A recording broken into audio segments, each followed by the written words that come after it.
Hello दोस्तों, मैं हिमांशु कुमार आप सभी लोगों का स्वागत करता हूं हमारे चैनल कॉमिक्स हीरो पर।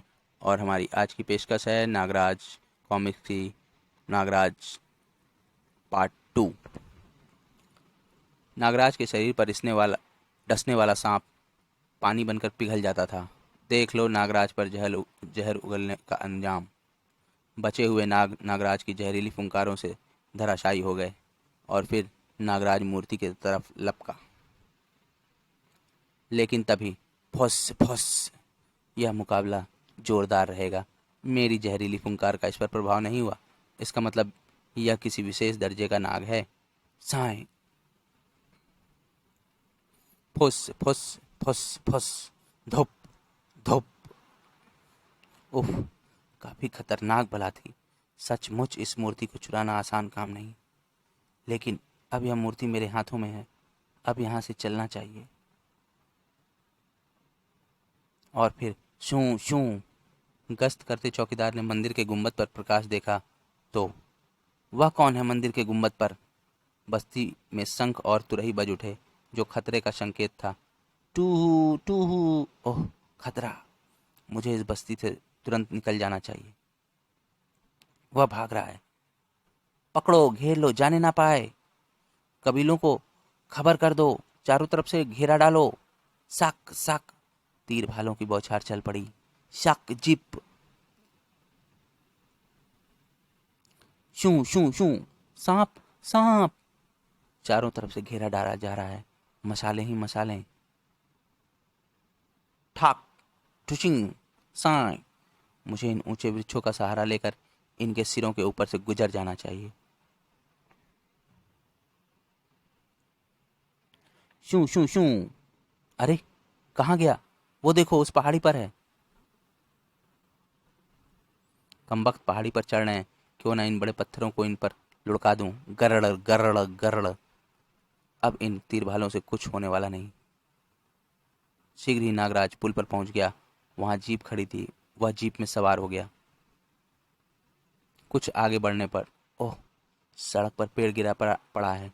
गाड़ी आगे नहीं जा सकती। इस पेड़ को सड़क से हटा दूं। ऐसे ऐसे पेड़ों को तो मैं उखाड़ कर फेंक सकता हूँ।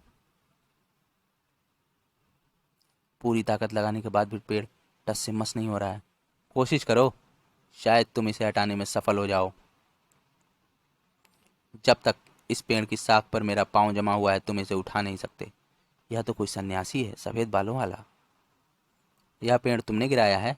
हाँ, मैंने गिराया है और मैं ही इसे हटा सकता हूँ। तुमने ऐसा क्यों किया? मुझे वह मूर्ति चाहिए। ओह, तो यह बात है।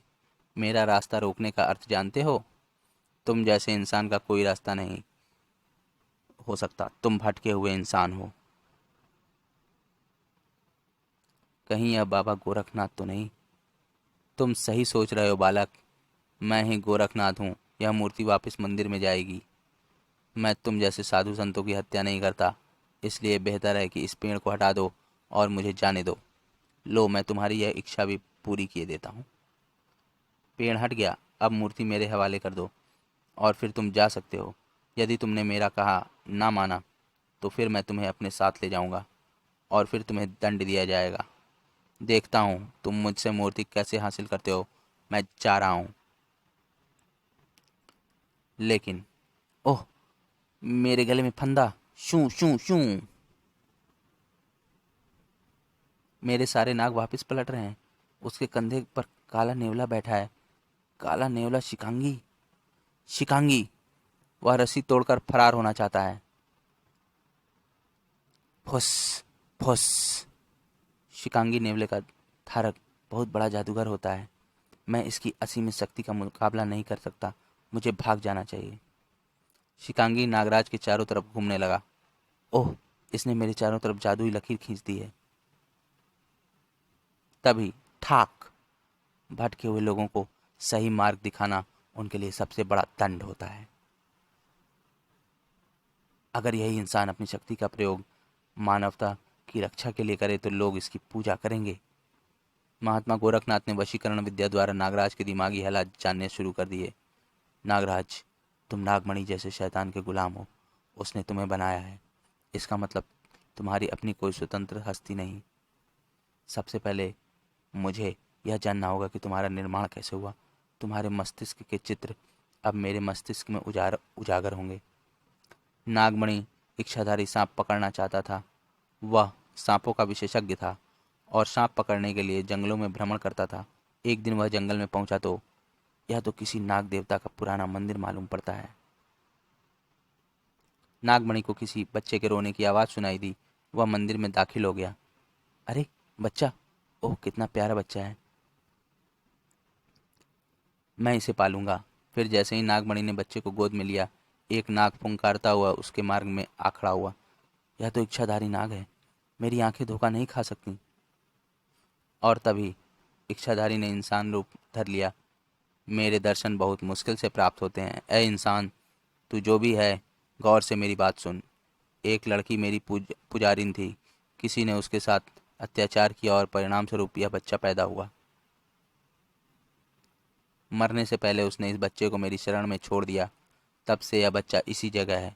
मुझे इस बच्चे के संरक्षक की ज़रूरत थी, जो इसे पाल पोस कर जवान करे और इसे अपनी माँ के साथ हुए अन्याय का बदला लेने के काबिल बना सके। मुझ पर विश्वास करो, मैं इसे वैसा ही बना दूंगा जैसा तुम चाहते हो। मैं इस बच्चे को पराक्रमी व बलवान बनाना चाहता हूँ। आज से 20 वर्ष बाद तुम इस जगह आना, मैं तुम्हें मृत अवस्था में मिलूंगा। तुम मेरे कंठ से विष की थैली निकाल लेना और मेरे शरीर का भस्म बनाकर इस बच्चे को खिला देना। इसमें एक दिन मेरे जैसी योग्यताएं स्वतः पैदा हो जाएंगी। फिर वह सांप के रूप में परिवर्तित हो गया। परंतु याद रहे, मेरी भस्म बनाकर खिलाने से पहले इस बच्चे को 1000 जहरीले सांपों से डसवाना होगा। हल्के जहर से तुम इस पर प्रयोग करोगे और सबसे अंत में तुम मेरे कंठ से निकली जहर की थैली से इसके शरीर में मालिश करोगे। थोड़ा सा जहर इसकी जीवा से स्पर्श कराओगे और तब यह नागराज बन जाएगा। सांपों की कोई भी नस्ल इसे पराजित ना कर सकेगी। ठीक है, मैं ऐसा ही करूँगा। और नागमणि ने उस बच्चे का प्रयोग शुरू कर दिया। स्नेक मैन, यह मेरे जीवन का सबसे बड़ा आविष्कार होगा। जिस तरह राजा विष कन्या बनाते थे, मैं विष नर बनाऊंगा जिसके 1000 सांप गुलाम होंगे। नागमणि ने उस पर अपने जहरीले दांतों का सांपों का प्रयोग प्रारंभ कर दिया। इसमें गजब की क्षमता पैदा होती जा रही है। धीरे धीरे इसकी क्षमता बढ़ती जाएगी। नागमणि के घर में ही नागराज बड़ा हुआ। अब बस वक्त आ गया है जब इच्छाधारी की भस्म इसे खिलाई जाए। ओह अभूतपूर्व, इसके जिस्म की रंगत बदलने लगी। कुछ दिन बाद यह एक खौफनाक नाग की ही तरह नजर आ रहा है, जिसका चेहरा इंसानों जैसा है। मैं सफल हो गया। नागराज पर अब मेरा अंतिम प्रयोग बाकी है। नागराज के जिस्म पर इच्छाधारी सांप के जहर की मालिश की गई, लेकिन मुझे इसके ब्रेन पर कंट्रोल रखना होगा। अब कुछ वर्षों बाद इसमें इच्छाधारी सांप के सब गुण आ जाएंगे। नागमणि ने नागराज के मस्तिष्क का ऑपरेशन करके उसमें एक कैप्सूल फिक्स कर दिया। अब इसकी अपनी कोई इच्छा नहीं होगी। जो मैं सोचूंगा वही इसकी सोच होगी। नागराज, तुम मेरे गुलाम हो। तुम एक ऐसी मशीन हो जो मेरे लिए काम करेगी। हाँ आका, मैं आपका गुलाम हूँ। 1000 सांप तुम्हारे रक्त में अदृश्य हो चुके हैं। जब तुम इन्हें जगाओगे तो वह तुम्हारे हाथों से जिंदा होकर बाहर निकल आएंगे और एक दिन तुम में स्वतः अदृश्य होने की शक्ति उत्पन्न होगी। तब तुम इच्छाधारी सांप की संपूर्ण योग्यताएं प्राप्त कर लोगे। इस तरह गोरखनाथ ने नागराज की उत्पत्ति की पूरी कहानी जान ली। नागमणि ने इसे अपने स्वार्थ के लिए प्रयोग कर रहा है। इसके मस्तिष्क का कैप्सूल निकाल देना चाहिए। गोरखनाथ ने योग विद्याओं से नागराज के मस्तिष्क का ऑपरेशन किया और पिरोया गया कैप्सूल नष्ट कर दिया। यह है वह कैप्सूल। जब नागराज को होश आया, अब तुम ठीक हो। तुम कैसा महसूस कर रहे हो? बहुत तरोताजा, जैसे कोई बोझ हट गया हो। क्या तुम आतंकवादी गिरोहों के लिए अब भी काम करोगे? क्या तुम अब भी नागमणि के गुलाम हो? मैं किसी का गुलाम नहीं हूँ। वह सारे दृश्य मुझे याद आ रहे हैं। मुझसे कितने भयंकर अपराध करवाए जाने वाले थे। लेकिन असली जंग अब से शुरू होगी। मैं दुनिया से आतंकवादी गिरोहों का सफाया कर दूंगा। मैं इन गिरोहों के सरदारों को पहचानता हूँ। ये लोग अब तक अधिक दिनों तक धरती पर नहीं रह सकेंगे। इसे सजा मिल गई, यह सही रास्ते पर आ गया। आपके चमत्कारी शिकांगी नेवले ने मुझे घेर लिया था। अगर यह देवता तुल्य नेवला आपके पास ना होता तो मैं आपके काबू में नहीं आता। काला नेवला शिकांगी नस्ल का होता है, जिसके दर्शन भी दुर्लभ होते हैं। यह नेवला वशीकरण शक्ति का स्वामी माना जाता है। यह अपने आप में बहुत बड़ी जादुई शक्ति है। जंगली लोग इसकी पूजा करते हैं और जादूगर अपनी कला के लिए इसकी साधना करते हैं। यह नेवला गोरखनाथ ने बड़ी साधना से प्राप्त किया था, और जब से शिकांगी उसके पास था वह रहस्यमय शक्तियों का स्वामी बन गया था। मुझे शिकांगी ने ही इस बात की सूचना दी थी कि तुम मूर्ति चुरा कर भाग रहे हो, और किस रास्ते से भाग रहे हो।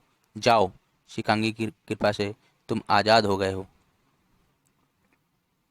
मैं आपको कभी नहीं भूलूंगा। आप सचमुच देवता हैं। ना जाने मुझसे कितने अपराध होते, और ना जाने कब तक मैं नागमणि की गुलामी करता रहता। और जब भी तुम्हें मेरी आवश्यकता पड़े, तुम मुझे याद कर लेना। तुम मुझे अपने मस्तिष्क में खड़ा पाओगे। जाओ, मेरा आशीर्वाद तुम्हारे साथ है।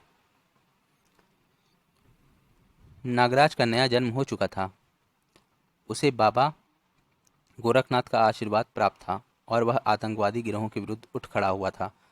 अब देखा जा सक अब देखना यह है कि उसका निशाना सबसे पहले कौन बनता है। उधर गोरखनाथ ने मूर्ति को यथास्थान उसी मंदिर में स्थापित कर दिया। मूर्ति तत्काल लौट आने से सांप्रदायिक हिंसा रुक गई और कबीलों में गोरखनाथ की जय जयकार होने लगी। नागराज अपने सफर पर निकल पड़ा। समाप्त। दोस्तों, अब हम मिलते हैं नागराज के दूसरे पार्ट में। तब तक के लिए धन्यवाद।